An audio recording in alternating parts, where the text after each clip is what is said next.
Hello everyone. Today I, Afina Sheth from Bobby TV, have the pleasure of interviewing Deepthi Savla Gala, who is a conscious parenting coach, certified counselor, founder of Confident You, and project Your Child, Your Treasure. Hello Deepthi, how are you doing? I'm good. How are you, Afreen? I'm also good. Yeah. So Deepthi, we would love to know more about you. Can you please take us through your journey? Okay. So, hello, parents, and all those who are watching me right now, and Barbie TV. Thanks for giving me this opportunity. So, this happened in 2003 when I became a mother, and I never wanted to raise the my child the way my parents did, or the traditional authoritarian method of parenting. So, I never wanted that. I wanted to do something different. For sure, I knew that, but what I never knew. So after doing a lot of exploration, learning, relearning, and doing a lot of trial and errors in parenting, I understood that I'll have to learn. I'll have to take up self development because I was aware at that point of time that something has to be changed into me, and I have to develop myself so that I can be a parent. Who can parent the co-parent the child. And then what happened was I did counseling. I did that certification course, online course that time. It was something very new for me that, and that time very less courses were there. So I did this online positive parenting course. Then I did ISP, that is Infant Siddha program. Then I did counseling in personal counseling certification. I did landmark curriculum. So I did everything where I understood that this will take me a step, towards right parenting. And by the time I was doing all this, project Your Child, Your Treasure came into existence when I was doing my landmark forum. So I did the whole curriculum. So at the end of the curriculum, they asked us to do a social project. And at that time, I took up this project called Your Child, Your Treasure. This line just came to my mind, and I said I'll do this something around this, because as an individual we have to contribute to the society, and we should have a higher goal for our lives. This is what we were being taught in this landmark curriculum, and that is why I took up Your Child, Your Treasure, and I used to go to all the preschools and whatever, in this 3 years, like 2003 to 2006 ending, whatever experiences I could, and I whatever knowledge I gained about parenting, I used to just point blankly share with parents and just ask them their reviews and help them in whatever way I could. And that's the way, Your Child, Your Treasure came into existence. Fast forward, I used to do all of that in all these years, but it was very much like a free service, a social kind of thing. I used to go to different NGOs to speak about it and everything, and people used to call me for hours, and I used to counsel them and everything. But 2014, there was a turning point, and then I took this seriously. And I said, no, because parents are really having a tough time now, and I should be sharing my knowledge with them. And that's how I started, going deep into this. And that's when I also understood that what is one thing which I will tell parents to be with their kids. And after a lot of coaching sessions with my own coaches, whom I have, from whom I used to learn, I used to ask them, and we did a lot of, questioning and analysis and everything. And then I understood that I want parents to be conscious. And what all I was doing all the way, that I was just being conscious parent, nothing much, but just a conscious parent, an aware parent. And that's how conscious parenting came into being. That's, Yes. I think, had an amazing journey so far. Yeah. So as you have seen, like situation like post COVID is completely changed. It's dynamic. So in the Yes. new normal of offline versus online, how do you think we can maintain sanity among teachers, parents, and students as anxiety level among each one is high? Okay, Afreen. So what's here important is, I'm assuming that online space, that online studies is an anxiety, is overwhelming for teachers, parents, and students. This is what I'm assuming from this question, and I would like to answer this. Uh, a very neat synchronization between teachers, parents, and children is the need of an hour. So if this is the new normal, as it is, children are struggling. Initially, children were struggling, teachers were struggling for that. They never knew this online space, how it works, and how to do online sessions and everything. For parents, 24 into 7, children are on their head, and all that. So it was everything was overwhelming, and still it is for few parents right now. So a synchronization is very important. And now when I say about synchronization, I would like to go a little deeper, and I would like to say that the role or the duty of each one of them has to be, clearly defined into their heads and minds. So a duty of a parent, a duty of a teacher, a duty of a student, they that has to be established into their minds. And then responsibility, so duties and responsibilities of teacher, child, and parent. So now I just want to ask that, what would be the teacher's duty? So the teacher's duty in online spaces, that I should be able to teach my children, my students, and they should be able to understand whatever I'm teaching. This is the main basic, the duty, you can say, or the role of the teacher. Now, what's lying in the responsibility aspect is that the teacher should be well versed with using the internet. Her workstation should be neat and clean, clutter free. There has to be no distraction in the room when she's, conducting sessions. And she has to have this parent teachers communication, because parents don't know what is going on the online class, and what the child is behaving like and whatever. So the PTC, what do you say, which we haven't been since a year now, has to be established. Doubt solving sessions. So all of these are responsibilities of a teacher. But this doesn't go alone. Even a parent cannot allow a child to sleep till 10 o'clock, because the class is just going to start at 10. And he's just barely scrubbing his eyes and just getting up and wearing a uniform upper top, that also not the below bottom. People don't wear that. But so struggling with that, and parents are also cooperating with that, or they are also allowing it, for that matter. So what is it, what is the role or the duty of a parent? So now the duty of the parent is, there has to be fixed timings, like sleeping early into bed, going up early into bed, and early rising up early, at least 1 hour before the class starts, so that they can have their breakfast and everything. And I'm seeing moms, they come up with their the milk and everything, and they're doing it everything online while doing the classes. So all of that is not allowed. So that is a prime duty of a parent. So a parent has to understand that these are my duties and my responsibilities. Now, in responsibilities also, a parent should be knowing what is going on today in the classes. Like, what are the subjects being covered? What is the teacher teaching about? What is the chapter going? Where is my child at? Is he doing his homework? What are his struggles? All of that. So it's again a responsibility of a parent. Now comes the main point.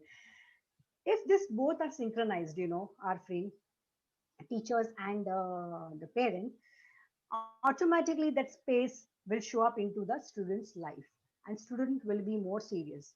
Like, for example, in my home, I try to do all the noisy work before my son's class start, and I make a atmosphere of the school in his bedroom, or wherever he's going to study, with a glass of water and everything spick and span, so that he's ready to consume the 4 hour knowledge or whatever it is to be consumed.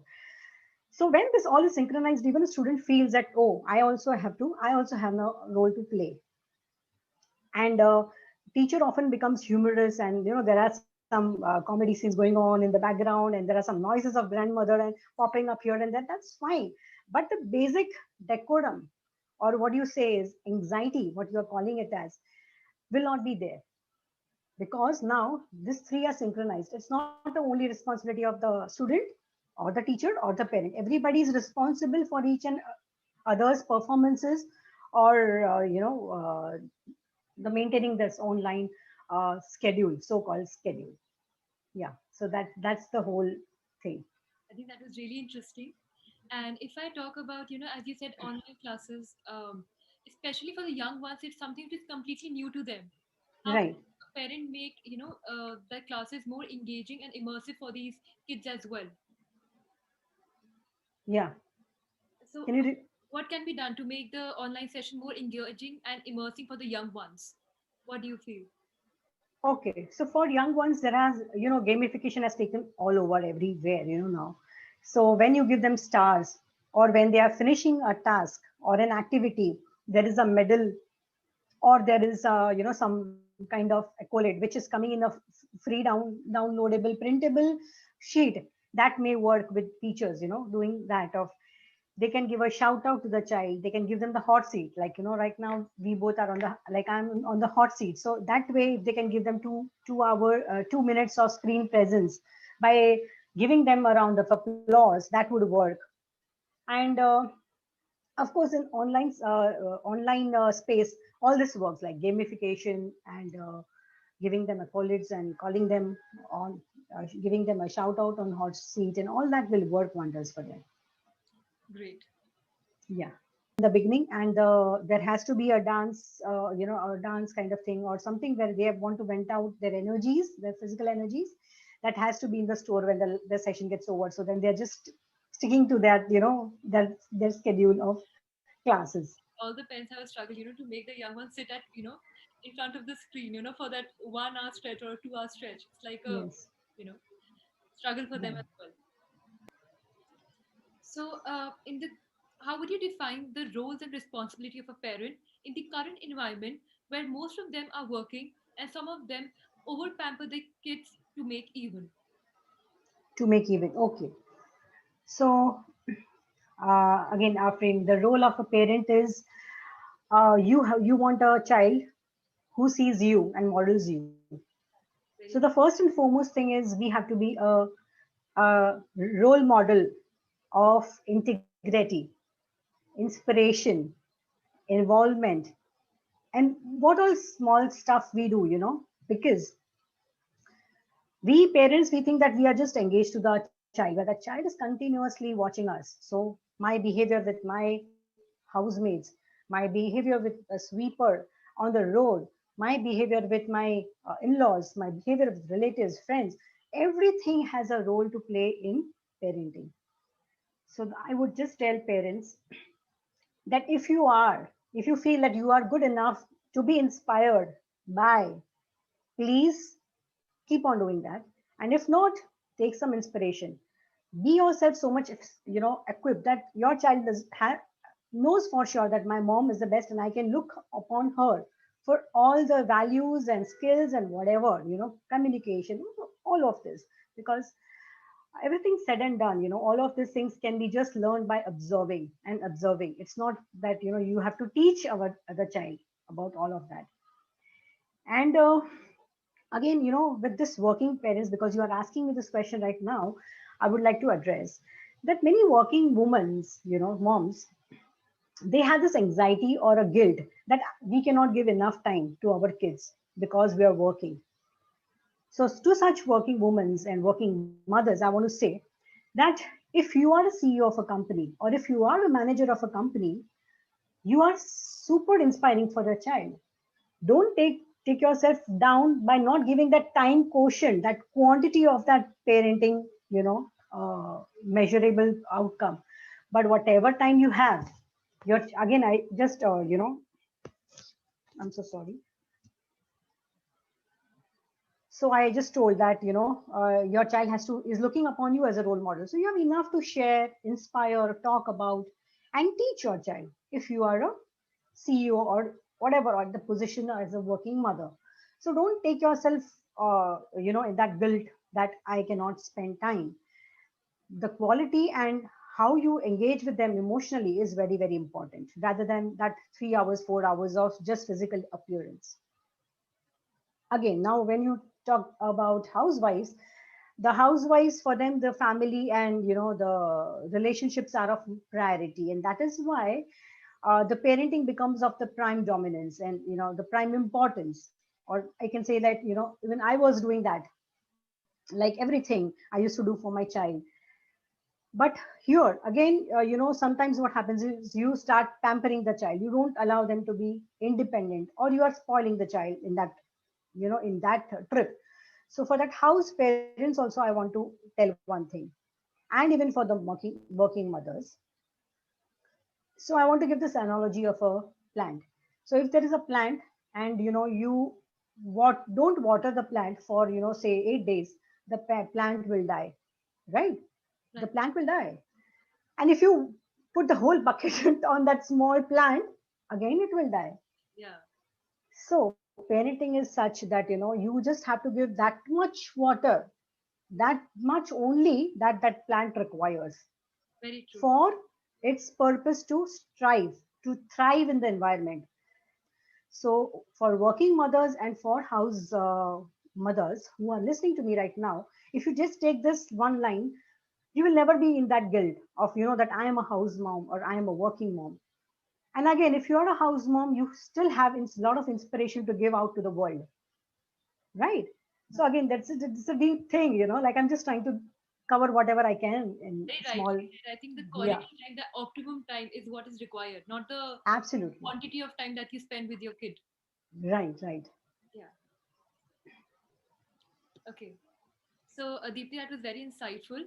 So, we see, on the other hand, there are parents who try to micromanage their kids as well, which at times may have negative repercussions. We would love to hear about your views here. Okay, so micromanage is something which I really think of whenever I think.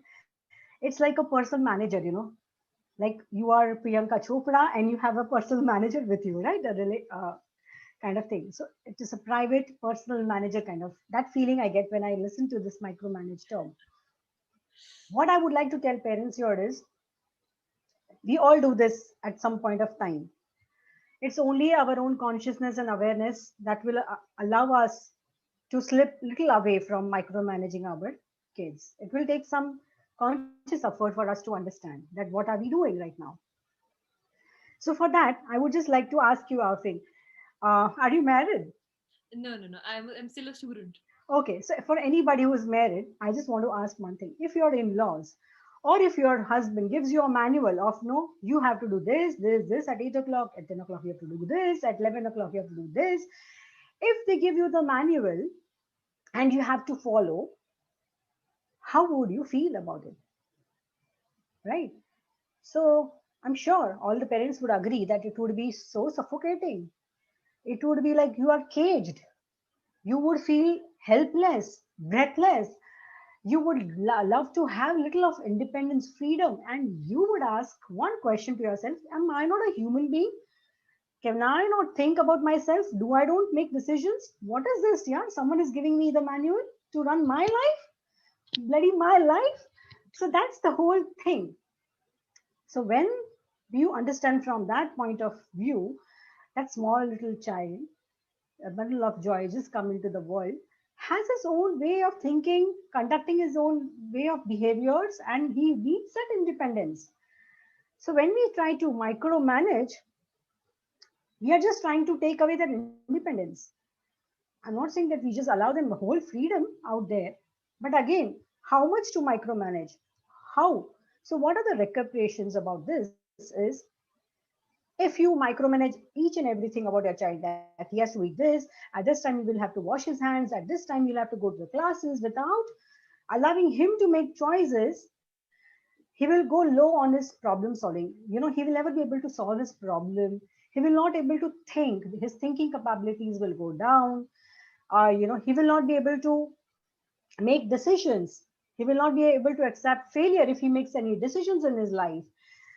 And so everything. So you are not going to do anything good for him. In fact, you are just killing all away all his life skills, and you're just doing a very big disservice to him. So if you want to allow those life skills to thrive, to nurture, to grow into your child, micromanaging will not work with you. You'll have to be very conscious of how much you're managing and how much you're micromanaging. So just a small analogy, if you think that you are a personal manager of your child, think that you're wrong. But if you think that you are a coach, you are guiding the child and you are telling him that these are the things, and then leaving up to him for him to take those choices. Like a coach, a coach will not play for you. You have to play the game of life. But the coach will definitely tell you what is the recuperations, what are the good choices, and what will happen if you do this with all the experiences. So that's all we have to do. We have to be like a coach to our children. And that's why I always say that, you creating healthy boundaries when you're saying that recuperations and what to do, you can, as a parent, not micromanage, but create healthy boundaries. Allow them to accept their failures and embrace those failures and laugh it out loud, with them. Teach them delayed gratification. teach them what is autonomy, what is the importance of gratitude, building resilience. So instead of micromanaging their life, try to work on their life skills. How can I develop this into my child? How can I develop this into my child? And don't play their game. Allow them to play the game of life.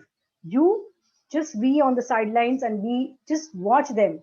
Allow them to take those risks, you know, and trust them basically. Trust they are your children at the end of the day. Yeah, that's Very, the answer. Yeah, I think, if we try to kind of, the instructions, and often we hear parents complain, our child is not listening to us, because absolutely. the set of instructions that, a child is required to follow, it becomes so overpowering for the child. It's like, let it be. Why Yeah, should I listen to you every time? And in a way, they're losing the essence. absolutely. Yeah, The whole process of parenting dies its own death, when you do all of this. And I've been there, gone through, and even I was micromanaging at some point of time, and I understand now how it it could have damaged if I would have not, got back on my track. very true. Yeah, We always learn from our experience. Thank you, Deepti, for sharing all these yeah, insights with us. As a takeaway, what parental advice would you like to give to our audience? yeah. So I give a lot of parental advice. Uh, just it's a journey basically. Don't think that parenting is a task. Don't take so much stress on parenting. Don't think that am I going to be a right parent or not? Am I doing right or wrong? And don't try to be perfect, perfect, perfect all the time. So don't make come with that rule book and this and to do list and so much of this micromanaging. Just enjoy the journey and allow you're just a co-creator basically. You're just a parent by chance. A God has just sent that child to you because the God thought that you would do some good thing and you will guide them. So we just are here to guide them as a guardian and not as a parent, because when we have this parent thing, that bossing and that my child is my he should listen to me, that ego, you become so egoist about the child and about that possession. So your child is not a commodity. At the end of the day, I would just try to say this, that we are not raising robots, we are raising human. So a human it needs is a human needs connection, a connection, a favorable environment to thrive, and we just have to be available to them emotionally whenever they need. So that's the whole thing. And again, the last point is that you just need to water only that much of water that is required. Otherwise, that plant will die. So that analogy really goes a long way. And be conscious parent. Very true. Thank you so much for your time, Deepti. I hope you had a nice Yeah. time with us. Yeah, sure. Thank you. Thank you. Thank you. Thank you for your time. Bye. Yeah. Bye.